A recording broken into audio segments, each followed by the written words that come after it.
magsa-start na ako ng fitness journey ko. April 1 ngayon, ayan. Wala akong trip na pang April Fools, kaya pagtitripan ko na lang yung sarili ko. Para if ever man na hindi ako makapag-commit, April Fools! Ito yung magandang trip, walang talo. Nagtimbang na rin ako ng before and after, pati nag-picture. Pero well, wala pang after. Tsaka para hindi mo kang tanga if ever na hindi ako makapag-commit. Pero pag nagawa ko, edi thank you self. Good job. G. Start small lang ako, tapos hopefully mag-snowball ako from there. First step ko for this journey is to buy groceries. Para hindi ako masyadong magpa-deliver ng fast food. May sakit kasi ako eh. Orderin lahat ng meals para sulit ang shipping, tapos kainin mo lahat in one sitting syndrome. Tsaka, umorder ako ulit kasi naubos ko yung pagkain ko supposedly for whole day syndrome. Extra gastos na, extra calories pa. Lugi. Kaya para ma-resolve ako yung mga sakit ko na yan, ako'y mag-grocery.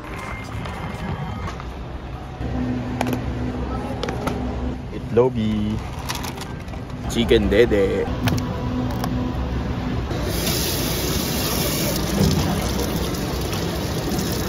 salmonella. Ang mahal na kasi umorder ng fast food. Usually mga 500 pesos ko, isang order lang yun, isang meal lang. Well, hindi ko alam kung ganun din sa inyo, pero sa akin ganun inaabot. So eto, pag nandito sa grocery, kung i-compare mo yung price, parang yung 500 pesos mo, meal mo for the whole day na.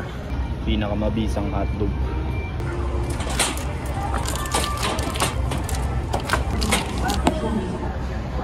Di ako nagbi-business ng hotdog. Sobrang sarap lang talaga yan. Pinakamabisang hotdog. Virginia. Virginia Gaines. De biro lang. Pinabili lang yan sa akin. I mean, sa akin yung isa dyan. Pero nagpasabay lang sa akin yung mga tropa ko. Kasi hindi siya available sa lahat ng grocery. Hotdog na hotdog. Hotdog na hotdog eh. Nandito ako sa pinakadelikadong aisle para sa akin. Instant noodles. Ano kayang kukunin ko? Paano to? Walang isang peraso lang. Tiga-anim lang. Sige. Yung instant noodles na kinuha ko, pansit canton na lang. Kasi usually ang binabanatan ko yung mga Korean noodles kasi ang sarap eh. Pero may bago akong life hack. Well, di ko naman alam kung mabisa talaga tong life hack na to. Kinuha ko yung pansit canton na kalamansi. Natsambahan ko lang to last time eh. Pansit canton na kalamansi, tapos sinaluan ko ng sriracha. Ewan ko, nagustuhan ko. Well, di ko alam kung magugustuhan nyo rin. Try nyo na lang din. Pero di ko alam, nakakahiya. Baka hindi masarap sa inyo. Pero kasi kahit anong kinakain ko eh. Kuha lang din akong tinapay. Kasi may butter tayo. Masarap gumawa ng toast sa umaga. Butter lang, tsaka tinapay. Mabisa na. Ang konti ng option ng palaman dito. Check out, check out. Babayad na naman para mabuhay. Pwede kaya itong utang? Ate, pwedeng utang.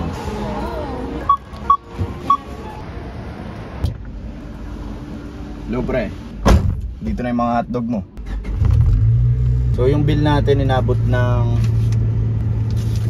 huwag na natin pag-usapan. Bakit kasi ang expensive mabuhay? Joke lang yon. Dahil mas okay na yung nag-grocery ako kaysa araw-araw ako nagpapadeliver ng fast food o kaya bumibili ng pagkain sa labas. Mas okay na ako yung gumagawa ng food ko kasi alam ko yung nilalagay ko. Tsaka yung bill naman na yon na nakalagay sa resibo, hindi naman yun isang kainan lang eh. It will last me, I don't know, ilang days. Basta yung ganong presyo, minsan ilang order lang yan ng fast food. Tapos pagkatapos mo lunukin yung last bite ng fast food mo, parang gutom ka pa rin ulit. Mas okay na yan, no? Mas okay na yan. Oo, mas okay na yan.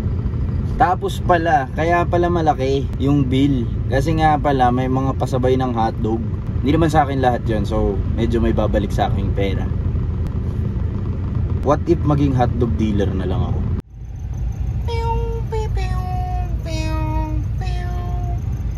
Hotdog.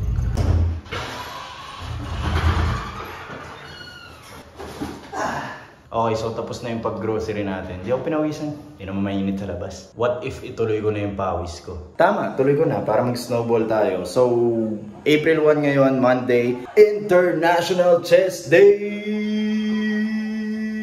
Pero hindi ako mag-chest. Well, not chest lang. Kasi mas gusto kong push day yung ginagawa ko. Push day. Let's go!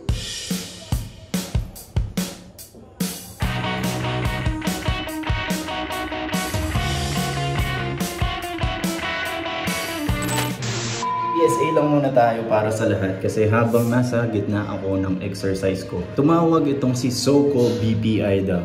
Hindi ko alam eh. Ang galing niya makipag-usap. Seems legit, pero sa dulo ng conversation namin ay merong OTP na hiningi.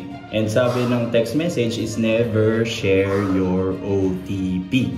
Kaya hindi ko pa rin shinare. Tapos tawag siya ng tawag ngayon. Hindi ko alam kung tama pa yung ginawa ko. Pero sunurin lang naman ako sa text. Never share your OTP. Para sa lahat. Kahit ano pa yung kausap nyo, never share your OTP. Ang alarming kung scam man yun. Kasi ang dami niyang alam na personal details ko. So, data privacy, ano na? Feeling ko yun lang naman eh. Never share your OTP. Kahit anong mangyari. Ang galing nila mga usap. Akala mo, tunay na talaga. Well, kung ano man yung gusto nilang mangyari na yun, na nagpakilala siyang sa BPI daw siya. Pero yung ganun, over the call, tapos hihingan ako ng OTP, I say no. Yun lang. Takin lang naman yun. Kayo, kung gusto nyo ibigay OTP nyo, pero pag nawalan kayo ng pera, or may transaction na hindi naman talaga sa inyo, nagulat kayo, binawas sa account nyo, malas lang. Let's go. So, shoulders na yung babanatan natin sa push day.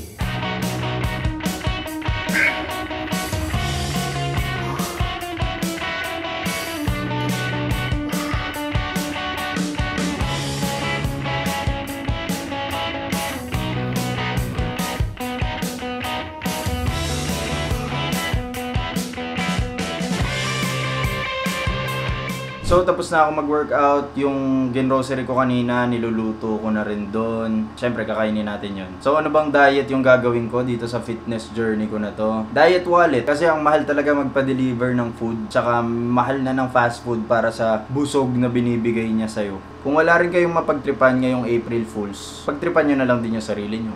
Good trip pa. Healthy trippings. Malay natin, may maganda idulot. So, exercise lang. Bawas muna ako ng fast food. Yun lang muna. Rinse and repeat. And hopefully, I'll see you on the next one. Kung meron pa.